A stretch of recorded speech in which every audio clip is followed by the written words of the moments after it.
கிறிஸ்துவுக்குள் மிகவும் பிரியமான தேவனுடைய பிள்ளைகளே, இந்த காலை நேரத்திலே உங்களை சந்திப்பதிலே மிகுந்த மகிழ்ச்சி அடைகிறேன்.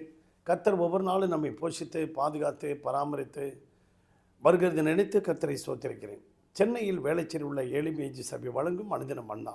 ஆண்டவராகிய இயேசு கிறிஸ்து அனுதினமும் 5 நிமிடம் உங்களோடு. இந்த நாளிலும் தியானத்துக்கு எடுத்துக்கொண்ட வேதவசனம் நீதிமொழிகள் 28:13. தன் பாவங்களை மறைக்கிறவன் வாழ்வடைய மாட்டான், அவைகளை அறிக்கை செய்து விட்டுவிடுகிறவனோ தேவனிடத்திலே இரக்கம் பெறுவான் என்று சொன்னேன்.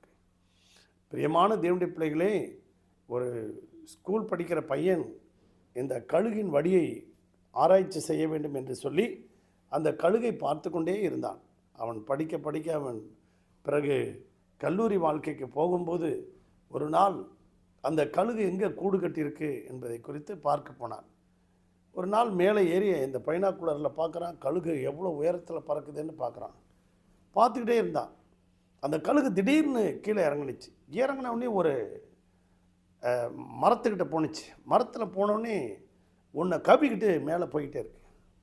போகும்போது பார்த்திங்கன்னா கொஞ்சம் தூரம் போனோடனே கழுகு திடீர்னு இறந்து கீழே விழுது. என்னடா அது, கழுகு எப்பொழுதுமே இறந்து கீழே விழாதே அப்படின்ட்டு போய் பார்த்தா இந்த கழுகு போய் கொத்திக்கிட்டு வந்தது ஒரு மர நாய். அந்த மரத்தில் இருக்கிற அந்த நாயை கொத்திக்கிட்டு அப்படியே தூக்கிட்டு போயிடுச்சு. அது என்ன செஞ்சிருச்சு, அந்த மரநாய் வந்து கழுகுனுடைய நெஞ்சை பிடிச்சிக்கிடுச்சு. நெஞ்சை அப்படியே பிடிச்சி அதை கட்டிச்சு, அப்படியே நெஞ்சை ஹார்ட்டை க்ளோஸ் பண்ணிடுச்சு. பிடிச்ச உடனே பார்த்திங்கன்னா அந்த கழுகு அந்த மரநாயை விடாமல் பிடிச்சிருச்சு. அதை விட்டுருந்தா மரநாய் கீழே விழுந்திருக்கும். அதை கடிக்கும்போதே அதை விட்டுருந்தா கீழே விழுந்திருக்கும். ஆனால் மரநாய் சாகலை, ஆனால் அதுக்கு பதிலாக கழுகு செத்துருச்சு. ஆம், இன்றைக்கு நம்முடைய வாழ்க்கையிலும் அப்படி தான். அருமையான தேவனுடைய பிள்ளைகளை, பாவம் நம்மை பிடித்து கொண்டால் அந்த பாவத்தை விட்டுடணும். அதான் வந்து எபிரேயர் 12ஆம் அதிகாரத்தில் சொல்லப்பட்டிருக்கு. பாவம் நம்மை நெருங்கி இருக்குதான், பாரம் நம்மை சுற்றிலும் இருக்குது. இப்போ இவை இரண்டையும் எப்படி சொல்லணுமா, அந்த பாரத்தையும் பாவத்தையும் உதறி தள்ளிவிட்டு தேவன் நியமித்திருக்கிற ஓட்டத்தில் பொறுமையோடு ஓடணும் அப்படின்னு ஆண்டவர் சொல்லியிருக்கிறார். அப்படியாக ஒரு சமயம் பார்த்திங்கன்னா அப்போஸ்தலர் 28ஆம் அதிகாரத்தில் பவுலை வந்து ஒரு விஷப்பூச்சி பிடிச்சிக்கிட்ட உடனே அதை உதறி தள்ளனா, அது உதறி நெருப்பில் தள்ளனா அது செத்து போயிடுச்சு. நம்மை பிடித்து கொண்ட பாவமும் நம்மை பிடித்து கொண்ட பிரச்சனையும் உதறி தள்ளிட்டு தேவன் நமக்கு நியமித்திருக்கிற ஓட்டத்தில் பொறுமையோடு ஓடணும். அதே நேரத்தில் சிம்சோனை ஒரு பாவம் பிடிச்சது, ஆனால் அந்த பாவம் அவனை சாகடிச்சிருச்சு, கடைசியில் மரணத்துக்கு கொண்டுட்டு போயிடுச்சு. இதே தாவீதையும் பாவம் பிடிச்சது, ஆனால் அந்த பாவத்துக்கு அவன் பரிகாரம் செலுத்தினான். அவன் ஒரு வாரம் உபவாசம் இருந்து கதறி அழுது ஜெபம் பண்ணினான். அதற்கு பிறகு அவன் பாவம் செய்யலை. கர்த்தர் அவன் மேலே கிருபையாக இறங்கி என் இருதயத்தை கேட்ட தாசுன்னு சொன்னார்.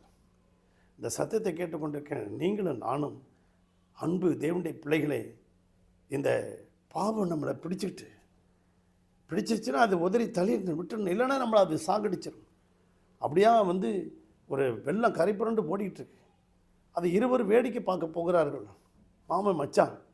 போகும்போது ஒரு பெரிய மரத்துண்டு, மலையெல்லாம் ஓய்ந்த பிறகு வேடிக்கை பார்த்துட்டு இருக்கும்போது ஒரு மரப்பலகையில் ஒரு கருப்பு பார்சல் போய்கிட்டு இருக்கு.